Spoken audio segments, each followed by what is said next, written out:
Hi hello எல்லாருக்கும் வணக்கம். நயன்தாரா மற்றும் விக்னேஷ் சிவன் இவங்க 2 பேருடைய காதலுக்கும் கல்யாணத்துக்கும் காரணமா இருந்ததே தனுஷ் சார்ன்னு சொன்னா உங்களால் நம்ப முடியுமா? இதுதான் உண்மை. இதை விக்னேஷ் சிவனே ஒரு இடத்துல சொல்லியிருக்காரு. அதாவது விக்னேஷ் சிவன் கிட்ட நானும் ரவுடி தான் படத்துடைய கதை இருந்துச்சு. அதுக்கு முன்னாடி இவர் பார்த்தீங்கன்னா விஐபி படத்தில் தனுஷ் சார் கூட ஒரு சின்ன கதாபாத்திரத்தில் நடிச்சிருப்பாரு. இவருடைய திறமையை புரிஞ்சுக்கிட்ட தனுஷ் சார் கிட்ட விக்னேஷ் சிவன் போய் கதையை சொல்ல, இந்த கதையை நல்லா இருக்கு, நான் ப்ரொடியூஸ் பண்ணுறேன் அப்படின்னு தனுஷ் சார் சொல்லியிருக்காரு. இந்த கதையை எடுத்துகிட்டு போயிட்டு விக்னேஷ் சிவன் என்ன பண்ணியிருக்காருன்னா விஜய் சேதுபதி கிட்ட சொல்ல, விஜய் சேதுபதி சார் இந்த கதை மேலே பெருசாக இம்ப்ரெஸ் ஆகலை. அதனால் அவர் இந்த கதையை ரிஜெக்ட் பண்ணிட்டாரு.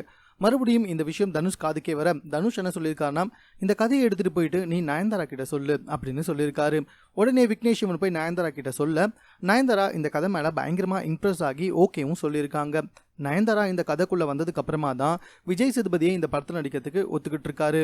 அதுக்கப்புறமா இந்த படத்துடைய ஷூட்டிங்ல தான் நயன்தாரா கிட்ட நிறைய பேசுறதுக்கு வாய்ப்பு கிடைச்சிருக்கு விக்னேஷ் சிவனுக்கு. இந்த படம் முடிஞ்சதுக்கு அப்புறமா தான் 2 பேருமே டேட்டிங்ல இருந்திருக்காங்க. அதுவும் 3 மாசம் வரைக்கும் டேட்டிங்ல போகுமா அப்படின்னு யோசிச்சவங்களுக்கு 3 மாசம் வரைக்கும் ரொம்பவே நல்லா போனதுனால தான் காதல்லையும் விழுந்திருக்காங்க. அப்பவும் பெருசா யார்கிட்டயுமே சொல்லவே இல்லை. ஆனா இது தனுஷ் சாருக்கு மட்டும் முன்னாடியே தெரிஞ்சிருக்கு. தனுஷ் சார் எங்களை கூப்பிட்டுலாம் பேசியிருக்காரு.